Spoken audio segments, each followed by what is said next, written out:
Alright YouTube, welcome back to the channel. So we're continuing on with the DIY dyno build. The last video seen me put some paint on it. What I've done now is I just put a couple of stickers on it just to brighten it up. I'm really happy with how it's looking.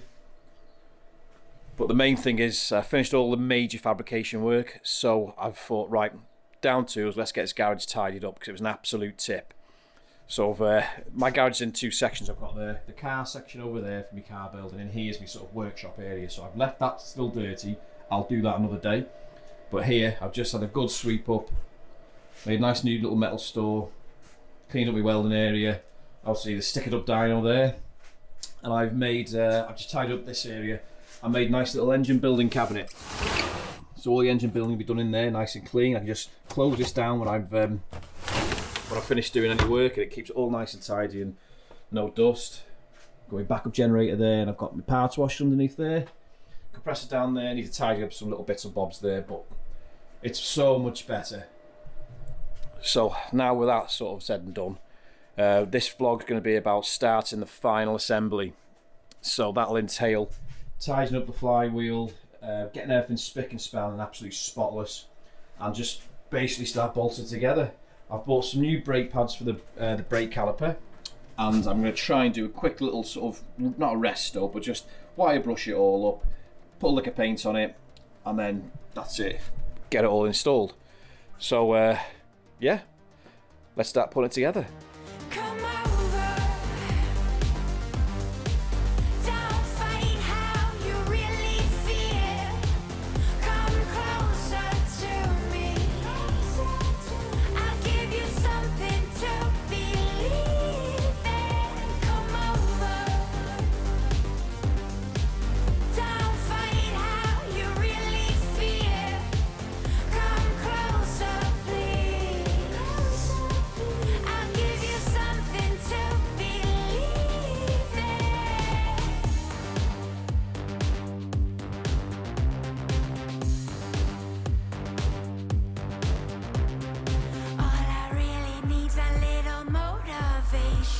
To pull you from the other side.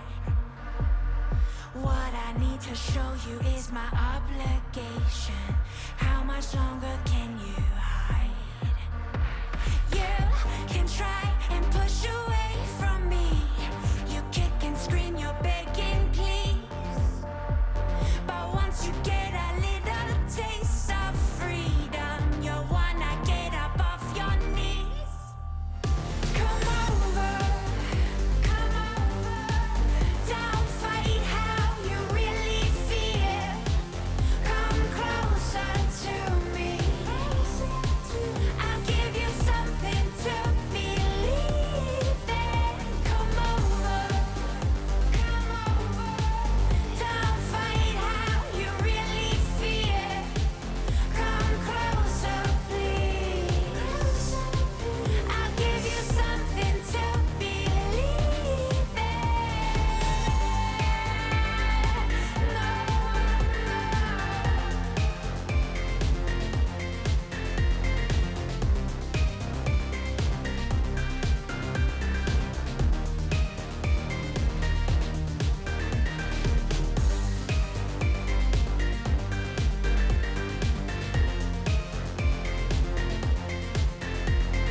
Right, I'm not so sure where I am now, but yeah, I've had a few friends pop round, my mate Dean and Tom, to give me a hand to lift this flywheel on because it was just ridiculously heavy. So what have I done? We've finally got the axle through with the flywheel on, or the inertia wheel if you want to call it that. Got the keyway through, which is an absolute nightmare because I couldn't put the keyway through unless I took the bearing off and slide it in that way. We've got a nice disc on there, the keyway throughs, the keyway's on that as well. The trigger wheel is on grub screws because there's no resistance on that, so that's going to be fine. So everything is still loose, although locked to the axle. The bearings all been tightened down. So what I'm going to do now is tighten down these the carriers for the inertia flywheel. Then Loctite the grub screws for the bearings and the disc carrier and the trigger wheel.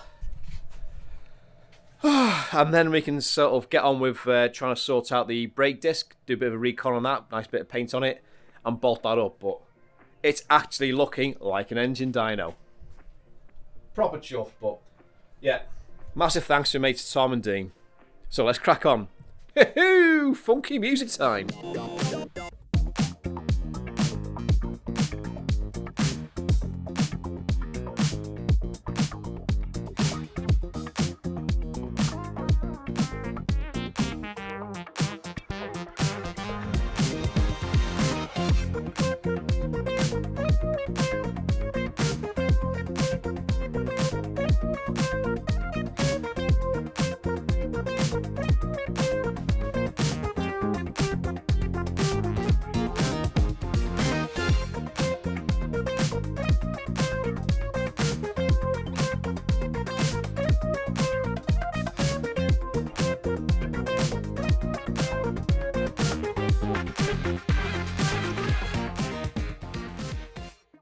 Right, that was a bit of a struggle. So, got it all fully stripped now. Got the carrier there, and the caliper stripped. I took the piston out as well, which is a mission, but I tried to give it a wire brush, and it's just not really making a dent. So what I'm going to do is I've just bunged in the thread holes. I'll put the piston back in to protect it in there, and I'm just going to take it to work and give it a good blast in. I mean, these are getting quite old now, these 106 calipers, so they're not very, very available. So yeah. Let's go to the workshop and give it a blast, and I'll report back when I'm back. Right, so excuse the oil on your face and whatever. So, back in the garage now. I've blasted the calipers, just giving a quick dusting over, just to clean them up a bit. I'm not going mental on them. So what I'm going to do now is, I've got some caliper paint in trusty blue, as you might have guessed. So yeah, I'm going to get these painted. And I've also got a rebuild kit from Big Red. So you've got all the seals there. A nice brand new piston. So yeah, going to get this nicely painted up first. I've got the fire on, which I know is a bit crazy because I mean it is now currently 21 degrees. It's beaming outside, and yeah, I'm a bit of a whop with the fire. Always have it on. So it should be good to have the fire on to get the paint proper cured onto there. So let's get painted. Cue the funky music.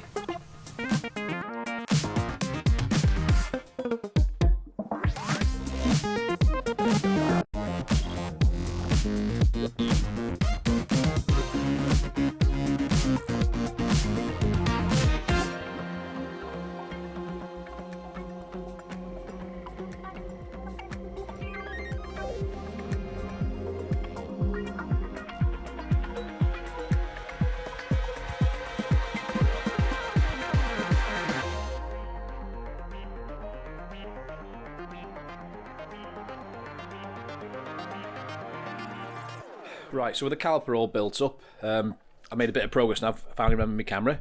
So, what are we up to? I've installed the caliper. That's all fixed down now. And I wasn't too sure what to do about the routing for the pipe work. So I ended up just having the reservoir there, feeding into the master cylinder inside there. And I've got this, this is a custom made brake line which was done by AG Motorsport, Andy Gallagher. I basically told him the connections either end and the length that I needed, and literally 2 days later this rocked up in the post. So I was like mega impressed with that. Cracking price, and yeah, just delivered really, really quick. So big shout out to AG Motorsport. So with that all plumbed in and nice, I tried to bleed it up. Now this is where I had a big problem. I tried to bleed it up with it on an angle like that, and it just wasn't getting a nice pedal, if you know what I mean. It just didn't feel nice at all. It was really spongy. I looked at the internet and they said, oh yeah, you can bleed it up on a 45, that's not a problem. But I thought, right, I'll unbolt it and I'll try it horizontal and try bleeding up that way. And boom, got a really nice feel to it now. It's really nice. So that was a bit of a nightmare. And I've also damaged the paint where the brake fluids got onto the metal. It's just melted, or it's just caused the paint to flake off. Again, that's why I did it in brushed on. So I can just touch this up now and it looks good as new. So next job is to get this topped up with brake fluid, and then I'll start doing the throttle linkage. I think have a go at getting that done, I'll just try and finish off the bits of assembly. So it's really starting to get there now. Let's keep going.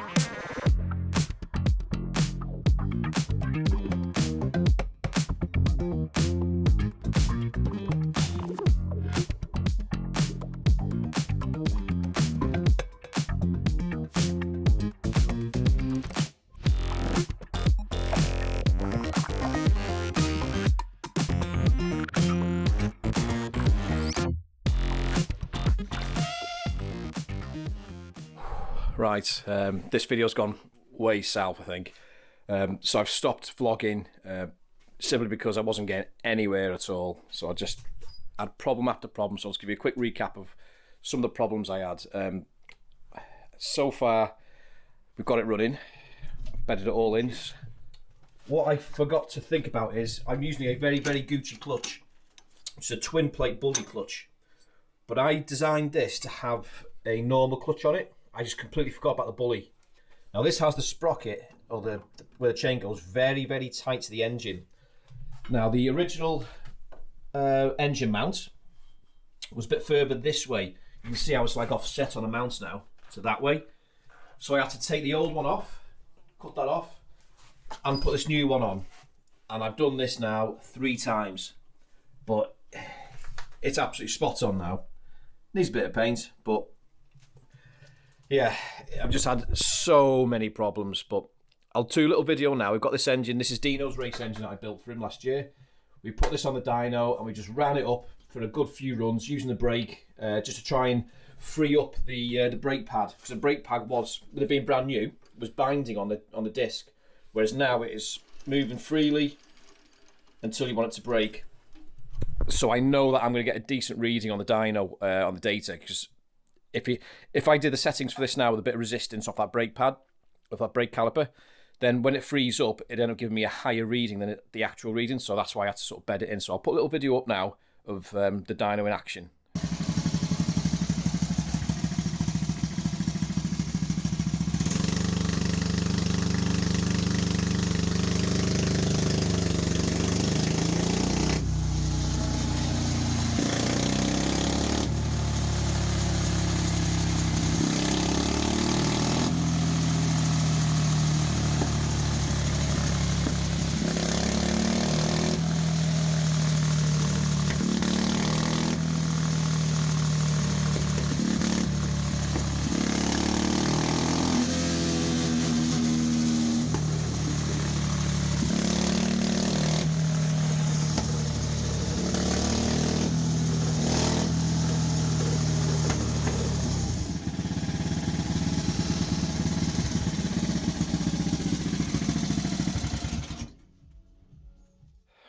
Right, so as you can see, the brake was looking, well, worked absolutely spot on. It stopped that flywheel instantly.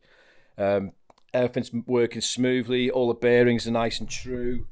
It's just doing everything I want it to do. There was absolutely no vibration from the engine. The dyno itself was really steady, so it is exactly as I want it to be.